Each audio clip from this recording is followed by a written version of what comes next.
Hello everyone.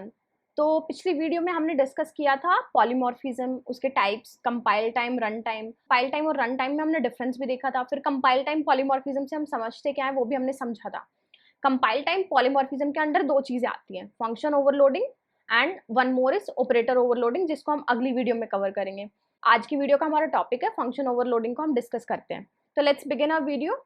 As stated earlier, overloading refers to the use of same thing for different purposes. मतलब मैं same ही चीज को अलग अलग चीजों के लिए यूज कर रही हूँ। तो C++ also permits overloading of functions. This means we can use the same function name. यहाँ पे important चीज ये है कि मैं same function name यूज करूंगी to create functions that perform a variety of different tasks. मतलब नाम सेम है उन functions का, लेकिन वो काम अलग अलग कर रहे हैं। So this is known as function polymorphism in OOP. इसको function polymorphism या फिर function overloading भी बोल सकते हैं। Using the concept of function overloading, we can design a family of functions with one function name but different argument. जितने भी functions हैं उनमें different arguments होने चाहिए. This is very important. The function would perform different operations depending on the argument list. मतलब वो compiler फिर determine करेगा कि कौन से arguments match कर रहे हैं, उसके basis पे कौन सा function call करना है. The correct function to be invoked is determined by checking the number and type of arguments, but not the function type. For example, अभी मैं आपको एक एग्जांपल दिखाऊंगी। मैं अपने ही कंपाइलर में रन करके सारी चीजें, ये जितने भी पॉइंट्स हमने डिस्कस किए ये एक एक क्लियर करेंगे, ठीक है। तो मैंने वहां पे क्या किया, एक एरिया फंक्शन बनाया और उसको ओवरलोड कराया। तो लेट्स मूव, तो लेट्स डिस्कस कि मैंने कैसे उसको ओवरलोडिंग उस पर परफॉर्म की है। यहाँ पे मैंने एक फंक्शन बनाया एरिया नाम से, जिसका रिटर्न टाइप इंट होगा और दो आर्ग्यूमेंट्स वो एक्सेप्ट कर रहा होगा, इंट लेंथ और इंट ब्रेड्थ। तो इसमें मैंने क्या किया, इनको डिस्टिंग्विश करने के लिए मैंने इसमें हर एक में एक एक लाइन जोड़ दी है कि कौन सा फंक्शन कॉल हो रहा है। यहाँ पे मैंने लिख दिया सी आउट फंक्शन वन कोल्ड। यहाँ पे ये वाला जो फंक्शन है वो रिटर्न करेगा लेंथ इनटू ब्रेड्थ, ठीक है। फिर मैंने एक और सेम नाम का फंक्शन बनाया, एरिया नाम से ये फंक्शन था, ये भी बना दिया। लेकिन इस बार मैंने क्या किया है, इसको ब्रैकेट में एक ही आर्ग्यूमेंट पास किया है। वहां पे इसके पास दो आर्ग्यूमेंट्स थे, रिटर्न टाइप मैंने सेम रखा है। तो यहाँ पे मैंने लिख दिया फंक्शन टू इज कॉल्ड, और यहाँ पे मैंने साइड इंटू साइड रिटर्न करा दिया है। फिर मैंने एक और फंक्शन बनाया इंट एरिया डबल साइड। मतलब इसमें और इसमें क्या डिफरेंस है कि नंबर ऑफ आर्ग्यूमेंट्स तो सेम है, लेकिन टाइप ऑफ आर्ग्यूमेंट डिफरेंट हो गया है।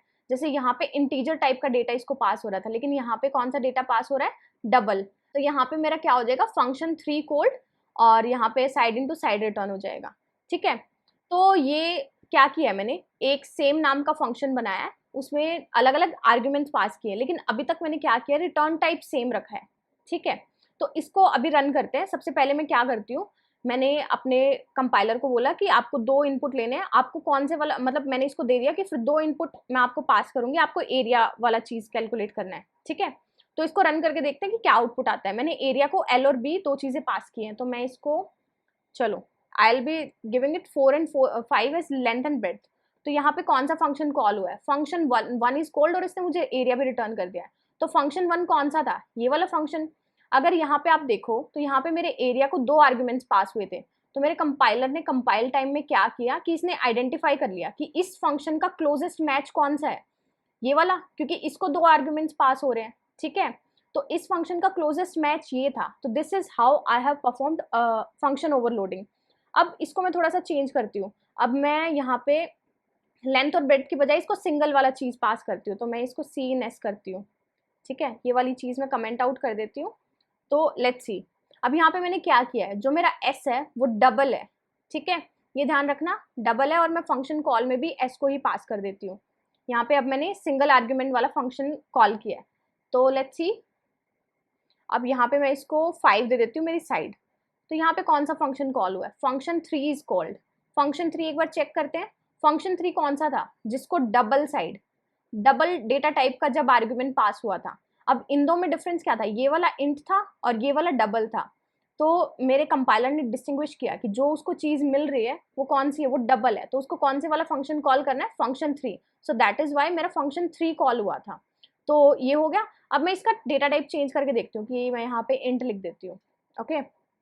अब मैं फिर से यही सेम चीज परफॉर्म कर रही हूँ, मैंने सिर्फ इसका डेटा टाइप चेंज किया है। अब देखते हैं कौन सा फंक्शन कॉल होगा। तो अगेन मैंने 5 पास किया। अब देखो यहाँ पे function two is called, function two कौन सा था, जिसको इंट पास हुआ था, ठीक है। This is how function overloading is performed. इसमें इंपॉर्टेंट चीजें क्या है कि फंक्शन ओवरलोडिंग कैसे परफॉर्म हो सकती है, जब हम नंबर ऑफ आर्ग्यूमेंट्स चेंज करें, ठीक है। जैसे इसमें 2 आर्ग्यूमेंट्स थे, इसमें 1 थे। दूसरा तरीका है मैं टाइप ऑफ आर्ग्यूमेंट्स भी चेंज कर दूं कि यहाँ पे इंट है और यहाँ डबल है, ठीक है। तो नंबर ऑफ आर्ग्यूमेंट्स और टाइप ऑफ आर्ग्यूमेंट्स जब मैं चेंज करूँ तो वो मेरा जो फंक्शन ओवरलोडिंग है वो होता है। लेकिन ऐसा करते हैं कि मैं इसका रिटर्न टाइप चेंज कर देती हूँ, तो तब होगा। Let's check it out. मैंने एक और यहाँ पे एक फंक्शन लिख रखा है डबल एरिया। तो यहाँ पे इंट ये ले रहा है इंट साइड और मुझे एरिया रिटर्न कर रहा है और इसका डबल मैंने रिटर्न टाइप लिख लिया है। लेकिन ये तो मुझे लाइन दिखा रहा है, रेड लाइन इसलिए दिखा रहा है क्योंकि इसने कंपाइल टाइम पे ढूंढ लिया क्या, can not overload function distinguished by return type alone. मतलब मैं किसी भी फंक्शन को ऐसे ओवरलोड नहीं कर सकती कि वो सिर्फ रिटर्न टाइप में डिफर कर रहे हो। और दूसरी चीज, ये इसने रेड लाइन मुझे लिखते टाइम ही दिखा दी, तो मेरा फंक्शन ओवरलोडिंग किसके अंडर आएगा, कंपाइल टाइम आएगा। कंपाइलर ने बिना मेरा रन बटन दबाए उसने यहाँ पे दिखा दिया कि आप इस फंक्शन को ओवरलोड नहीं कर सकते हो, क्योंकि यहाँ पे देखो इसका आर्ग्यूमेंट और इसके आर्ग्यूमेंट टाइप और नंबर दोनों सेम है, सिर्फ ये किस में डिफर कर रहे हैं, रिटर्न टाइप में। तो ऐसे में ओवरलोडिंग कभी भी परफॉर्म नहीं कर सकती, क्योंकि मेरा जो कंपाइलर है वो सिर्फ आर्ग्यूमेंट्स पे चेक लगाता है, वो रिटर्न टाइप कभी भी चेक नहीं करता है। तो वो कंफ्यूज हो गया कि मैं इस वाले को कॉल करूं या इस वाले को कॉल करूं। सो दैट इज वाई उसने रेड लाइन दिखा दी है कि मैं इसको ओवरलोड नहीं कर सकता हूँ, क्योंकि ये सिर्फ रिटर्न टाइप में डिफर कर रहा है। Now these points are very important कि कंपाइलर किस बेसिस पे डिस्टिंग्विश करेगा कि उसको कौन सा फंक्शन कॉल करना है। जब उसके पास बहुत सारे मैचेस अवेलेबल हो तो क्या होगा। तो these points are very important, let's discuss them one by one. A function call matches the prototype having the same number and type of arguments। सबसे पहले क्या करेगा, जब मैंने उसको कुछ भी पास किया उसके ब्रैकेट में, तो सबसे पहले ना नंबर ऑफ आर्ग्यूमेंट्स चेक करेगा कि किस किस फंक्शन के पास ना same number of arguments, 2 arguments किसको पास हुए। फिर वो उनका टाइप चेक करेगा कि क्या सारे इंटीजर टाइप के थे। अगर उसको अप्रोप्रिएट मैच मिल गया, बिल्कुल एक सिंगल यूनिक अप्रोप्रिएट मैच मिल गया, तो वो प्रोग्राम को एग्जीक्यूट कर देगा, ठीक है। तो सबसे पहली चीज क्या है, the compiler tries to find an exact match in which the type of actual arguments are same and uses that function. तो मेरा कंपाइलर उसी फंक्शन को यूज करके मेरे प्रोग्राम को फिनिश कर देगा। सपोज मुझे एग्जैक्ट मैच नहीं मिला, कि if N exact match is not found, तो मेरा कंपाइलर क्या करेगा, जैसे वो इंटीग्रल प्रमोशंस करेगा। जैसे कैर को इंट में, एस्काई टेबल के थ्रू कैर को इंट में हम कन्वर्ट कर सकते हैं ना, तो इनबिल्ट जितने भी कन्वर्जन है वो परफॉर्म करके बेस्ट मैच बनाने की कोशिश करेगा। या फिर फ्लोट को भी हम डबल में कन्वर्ट कर सकते हैं। फ्लोट 4 डेसिमल प्लेसेस तक होता है, डबल 8 डेसिमल प्लेसेस तक होता है। तो फ्लोट को डबल में ट्रांसफॉर्म करने की कोशिश करेगा कि क्या पता किसी में ऐसा आर्ग्यूमेंट पास हो रहा हो जो फ्लोट हो, और मुझे कोई ऐसा फंक्शन डेफिनेशन हो जिसमें double as an argument pass हो रहा हो। तो ऐसे प्रमोशंस भी ट्राई करेगा कि उसको बेस्ट पॉसिबल मैच मिले।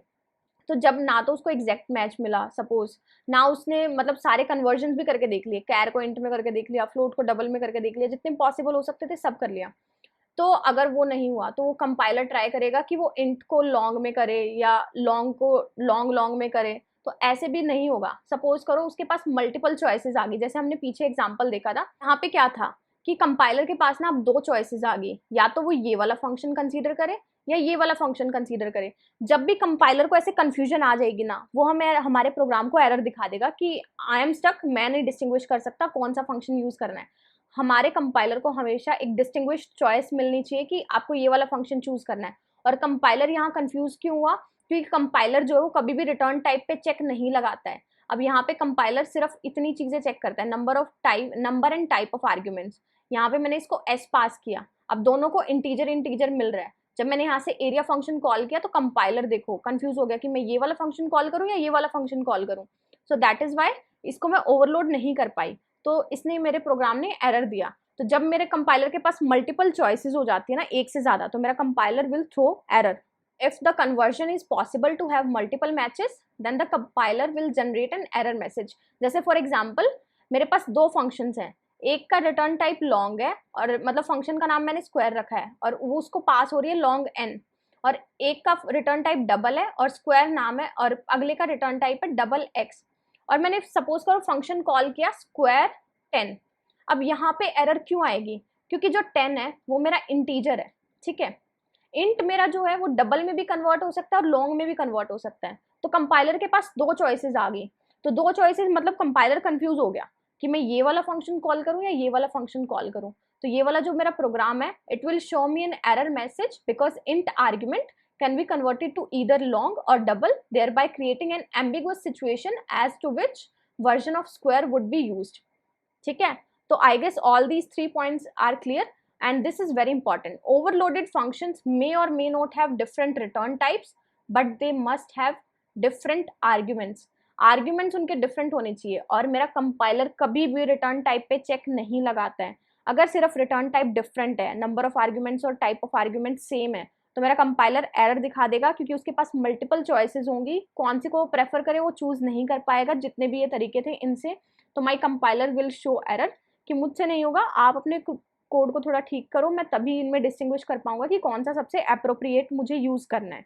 अब हमने फंक्शन ओवरलोडिंग पढ़ लिया, कैसे मेरा कंपाइलर डिस्टिंग्विश करेगा कि कौन सा फंक्शन यूज करना है. लेकिन कुछ ऐसे भी फंक्शंस हैं जिनको ओवरलोड हम नहीं कर सकते हैं.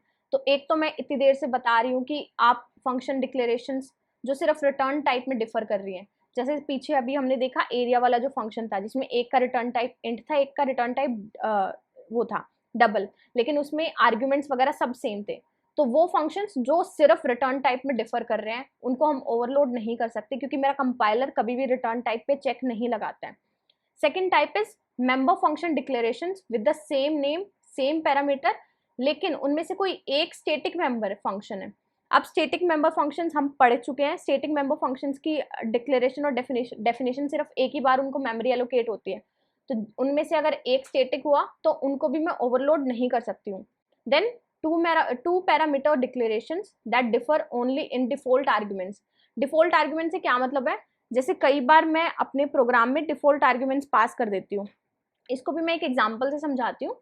जैसे मैंने एक ऐड फंक्शन बनाया, इंट ऐड, यहाँ पे मैंने इंट ए कोमा इंट बी पास कर दिया. ठीक है, बाकी अंदर की चीज़ें अभी मैंने ऐसे रखी. अब एक और फंक्शन था इंट ऐड, इसको मैंने एक तो पास किया इंट ए और दूसरी मैंने इसको डिफॉल्ट आर्ग्यूमेंट दे दिया 4 कि आपके पास दूसरा नंबर अवेलेबल नहीं है तो आप यहाँ पे 4 को कर देना. तो यहाँ इसको भी मेरा कंपाइलर ओवरलोड नहीं कर पाएगा क्योंकि ये देखो इसके पास क्या है, ये भी इंटीजर है, ये भी इंटीजर है, और ये भी और ये भी. तो two parameter declaration that only differ in the default arguments are equivalent. तो जब डिफॉल्ट आर्ग्यूमेंट्स इक्विवेलेंट हो तो उनको भी मेरा फंक्शन ओवरलोड नहीं कर पाएगा. There are few more types if you are interested कि आपको कुछ और फंक्शंस पता है जिनको हम ओवरलोड नहीं कर सकते हैं, तो you can write them down in the comment section. So if you have any doubts, you can write in the comment section, and till then we'll meet in the next video. Bye bye, take care, all the very best.